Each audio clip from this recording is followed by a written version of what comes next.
spent the entire time doing that. Okay, Brian King is here. Is this Brian, really, officially you're what? I'm the leader of the House Democratic Caucus. Okay, so the majority calls me the minority leader. I insist on calling myself the super minority leader. It's insulting to be the minority leader when you're in the super minority. I am the super minority leader. You're not just the minority leader. Oh, You're super minority absolutely. leader. Okay, so did you see the Deseret News quote? They said, I want to get this right. This is Please Sunday. do. Okay? It's so important that you get these things right because so often you don't. The Deseret News on the front page said on Sunday, the Democrats have been reduced to nothing more than a hood ornament on a car they have no control over, and the head ornament is Brian King. They did not say that last you part. didn't see that? Oh, it must have been on the hood comments. ornament stuff was there. The hood ornament. And that was frustrating. I want to talk about that, but first, more important, I was having breakfast this morning. Yeah. In a public place. Were you? A lady comes up, whispers in my ear, so, Senator, those glasses are very gay. And I said, thank No. yeah. I said, thank you. They're very gay. Yeah, what do you think? Are they gay? I think they're very gay. Would you put them on? I don't think that they're somewhat gay. I think they're extraordinarily gay. Would you they're put cute. them on? They're cute. You all right? Yeah, sure. What are people going to talk, Brian? Oh, I don't care. No, what? Hey, look. If the worst they say about me is that I'm very gay, that doesn't trouble me much at all. It's bothering me with you having them on. It's bothering me to try and look through that stuff. You need to have your vision checked. Your vision's horrible. Dude. Right. Look, I want to talk. What the hell is going on with the Republicans? I mean, They've got off the deep end. We started with redistricting. They're and they screwed us over totally. Yeah. And last year, these committees that have been there for 40 or 50 years, which have balance, things like the audit committee and what was the other one? There's no amount of power that's too much. There's no amount of power that they don't want more of. I mean, it's just. And then it gets to the power trivial, grab. like the Salt Lake County caucus, Yeah. where it had been for years a co-chair that's a Republican and a Democrat, and now they have to be the chair of that. What the hell's wrong with them? I don't know. I think they're following Trump's lead. And Trump is on a tremendous power grab himself, and of course he's a complete narcissist. And look, I get along well with the Speaker, and you get along well, I know, with the President. We get along well. We have to work hard to get along well with our majority colleagues, our Republican colleagues, because it's the only way that we can get things done. And you and I are pretty successful doing that, I think. But I'll tell you, the degree to which Republicans in Utah have started to reflect the Republican craziness that you see at the federal level, it's happening. I mean, it isn't enough that they control virtually everything. Now they want to squash. Oh, yeah. It just is, it's outrageous. How do you keep your cool? You do. You keep your cool. You know. You know what? I try to see people, these folks, as human beings, and you build bridges where you can. I know. Sometimes it is. You build bridges where you can, and there are times when. Mike Noel's a good example. Mike and I have had our moments when we've been very unhappy with each other and we've said things to each other that we probably shouldn't have. But there are some things occasionally I try and find common ground with Mike, and I'm successful at. It's just, I wish people back in D.C. did as good a job as we do in Utah, actually. Oh, please. It's true. Well, what good is it if we're getting along? Who cares if we're getting along? If they're running the state in a miserable Let me address that cliff. thing that you read. There are some stuff that we do as Democrats where we make the difference between something passing or not. For example, that SB 54 thing, the only reason... What is that SB 54? The Count My Vote. The Count My Vote thing that was done a couple of years ago. The only reason that we made inroads in the caucus system and took away some of the power from the caucuses was that the Democrats stuck together and came and supported this compromise situation that was acceptable to the Count My Vote people. Why is the caucus system bad? And why does it produce extremists? It encourages extremism because the caucus system is a highly concentrated group of real ideological wingnuts. That's particularly true among the Republicans. It's also true to some extent among the Democrats, quite honestly. I don't see the evidence of that. Well, I do. But anyway, here's the point. I think that when you can get more people involved in the form of primaries, making it easier to get to the primaries, that's a good thing for the people of the state of Utah. How long have you been up here? I was elected initially in 2008 when Obama was first elected, so I've served 4 2-year terms. starting my 5th 2-year term. And do you enjoy it? Is it fun? No, here's why I like it. it. I do. Interesting? I mean, it's interesting. It's hard. There are many. What do you mean it's hard? Well, it's hard because it's time consuming. It's hard to balance my practice of law. I'm a full-time practicing lawyer, and I have my own private law firm. I have to balance those responsibilities with what I do up here. It's especially hard because the leadership position takes a lot of time and energy. So physically and in terms of the time it takes to spend doing these things, it takes a lot of time. And it's hard in the sense that it's frustrating to beat your head against the wall about really good public policy stuff that just keeps getting knocked down. You and I have dealt with this on education funding, public education funding. We've each run bills to introduce some progressivity into our funding system for public education, to have those who really are doing well and make a lot of money contribute a little more. We just get knocked out. 5 or 10 more seats would mean what in the House? Well, if we had 13 more seats would give us allow us to break that supermajority. It would allow us to stop the really bad legislation from getting through. It would allow us to prevent them from suspending the rules, which they regularly do. Okay, so people want to talk to you, and they do. Nick, how do we do this? What if they want to talk to us? They just go to our Facebook page and leave something? They're just commenting right now as we go. So you can Okay, so Keith Harold Coldridge says Republicans are destroying our country. I refuse to extend an olive branch to traitors. Lynn Sandro Keel says, how do we reconfigure the gerrymandering? Sonny Strasburg says, thank you both for your service.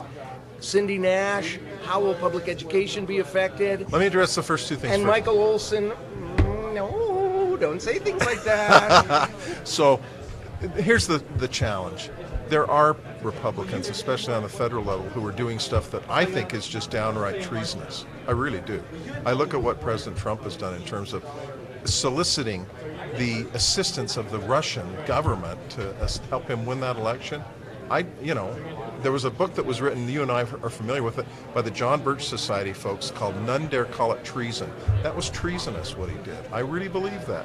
So when you have bad behavior like that on the part of Republicans, I don't hesitate to call them out. But the reality is when you and I are working with people here in the state of Utah, it doesn't help to burn bridges at a personal level. My feeling is, and I don't know if you agree with me on this, but my feeling is my colleagues on the other side of the aisle are pretty tolerant when I get up and really speak in strong terms against their ideas.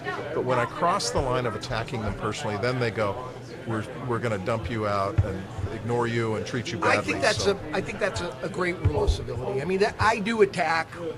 They're stupid ideas. Oh no, I attack the governor. Because you know what I'm thinking? Yeah, you do. The governor is... You and the governor have had your moments when you haven't... But the governor is a big boy. You know what I mean?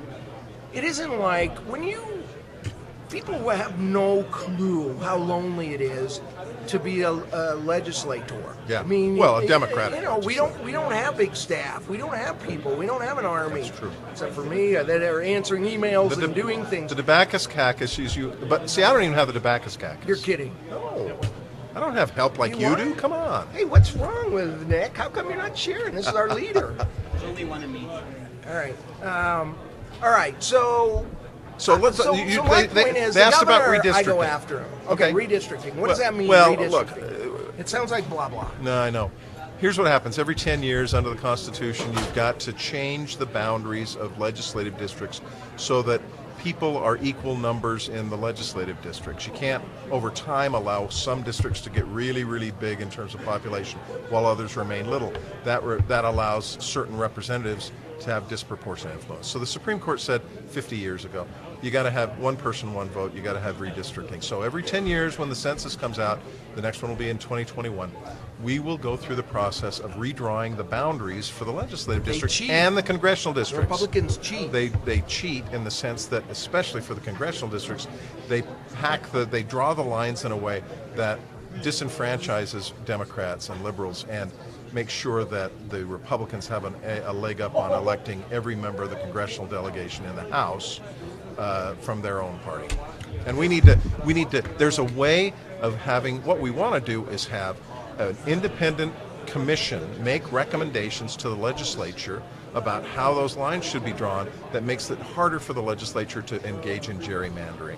Under the state constitution, The only way to... But it doesn't. You know what? People say, let's put it on the ballot. Let's do this. Let's do that. You know what?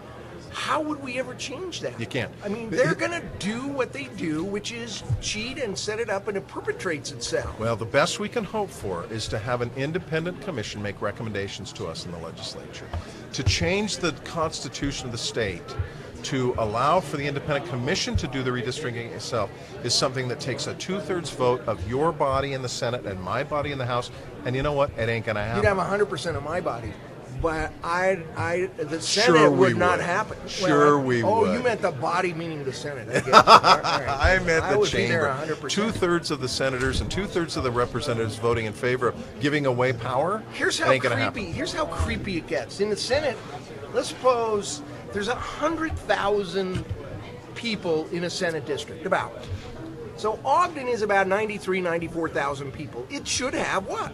One senator, right? Right. But they know if they made Ogden City its own Senate district, guess what? It would be they would elect a Democrat. Democrat. So they still have to find 100,000 people. So they take poor little Ogden City and they slice split it it up up. 3 ways. They did the same thing in the House for Summit County. Summit County has the population in 2011 when they did this last.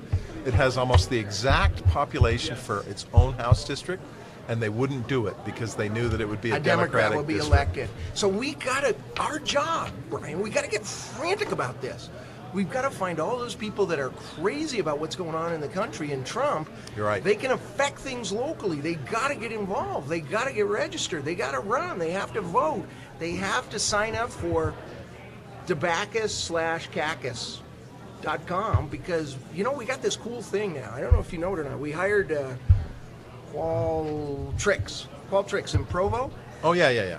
So- I do know about this. So we've It's a good got thing.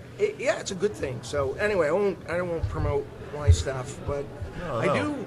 But- we're not promoting it, but I do want to say, boy, it's good that we have Coke here and Coke products, which is what we use Is here this in University the of Senate. Utah? That's the University of Utah, but they're not a sponsor. Just put it down. Doesn't matter. Sorry. Boy, you sure are zealous at Who's the promoting the people who really sponsor you. You were here under Huntsman, Governor Yeah, Huntsman, for a little while.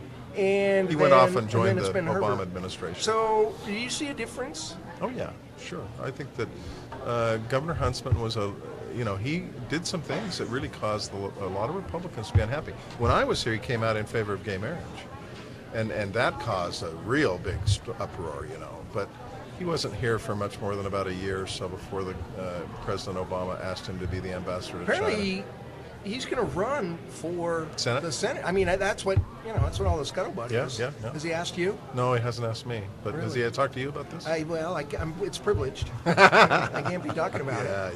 And Daddy bought the Salt Lake Tribune, and there No, must his be a brother. reason It for was that. his brother bought the Salt Yeah, Lake with Tribune. whose money? I mean, give me a break. You can't even give poor Paul his own due. Come on. Okay. His brother's a nice guy, and he bought the Tribune with Daddy's money. It's all Daddy's money, right? Well, exactly. I mean, you could say the same thing about John Huntsman becoming the governor of the state of Utah on his daddy's name. Exactly. A lot of them do that, though.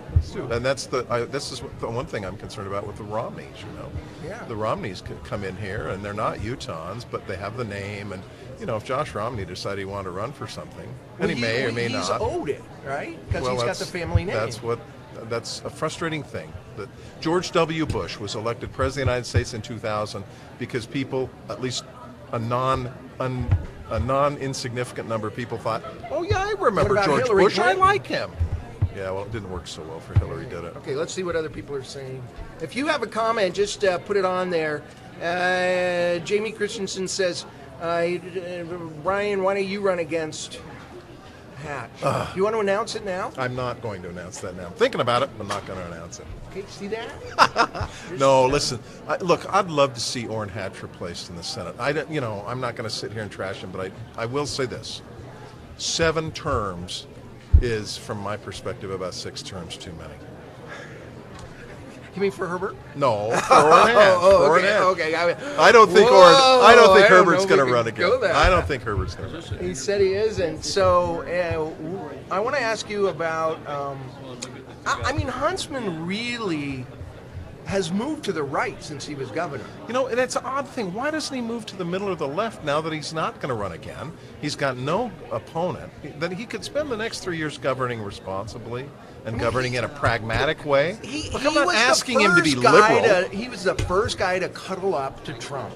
I Yeah. think he thought he was going to be Secretary of State or something. Well, he's And that he's didn't always work. been a little ambivalent. He was never Greg Hughes. And then Greg Hughes was the first one to cuddle up to Trump, sadly. then Strained my personal feelings for Greg to see that happen. Then remember old Huntsman, he could smell where power was, and he jumped in. He cuddled up with Trump. He cuddled up with cuddled Trump. up with Trump. But then he also Mike Lee, the guy who shut down the government, cost us $23 billion. Yeah, well, and Mike there had a hard was- time with Trump because Trump No, hurt I his mean, buddy's Huntsman, feelings. though. Huntsman jumped in and made sure that Mike Lee was going to be reelected. Yeah, you no, know? you're right I about mean, that. You're right about that. It's, there are alliances that are made based on political expediency at times that is frustrating for me to see. I'll give you this. My friend Spencer Cox, your friend Spencer Cox, has shown some real backbone in never coming around to cuddle up to Trump. He's been a never Trumper, and he still is very negative about Trump. Thank goodness for you, Spencer. You've got shown some spine. It's a good And thing. if you haven't seen Spencer Cox's speech Comments, that he gave after Orlando, it's www.cox. Look it up. It's just amazing. What was that again? What's the spelling on that, Jim? I'm not too good with spelling. Let's see if we got anybody else here. Spencer Cox, by the way, is going to be here. Is he really? Yeah, Good. yeah. And I we got to like get Spencer Powder Cox. because Yeah, no. You know. He can be blinding. he can be, he tips that way. Let's see. Huntsman moved to the right. I'm watching you just over Mr. King's left shoulder. Well, hi. Hi there. I'm not Chuck White. I'm not saying what you said. That's nasty. You're gonna have to look online. Boy, you got a lot of foul-speaking Wow, they people are now, don't you? Why not file a gerrymandering lawsuit? You could, but the courts are reluctant to get in this. It's an inherently political process, and what courts generally say is, look, we're not going to mess around with an inherently political process.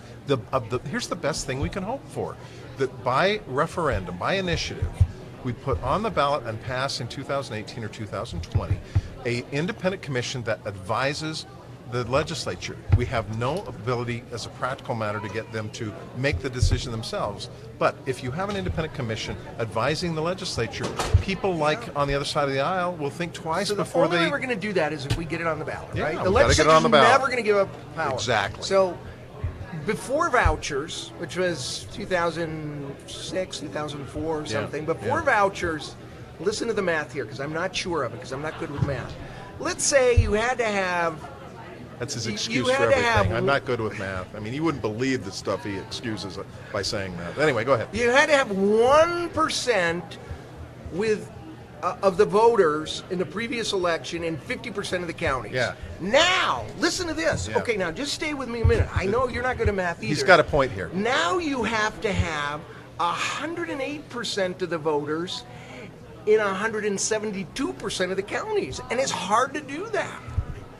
Is it that high? I don't think that's quite right. It's almost that high. But the point is they this. don't want The people point to is this. speak. They've made it steadily more difficult by passing legislation to get citizen initiatives on the ballot. And that is frustrating.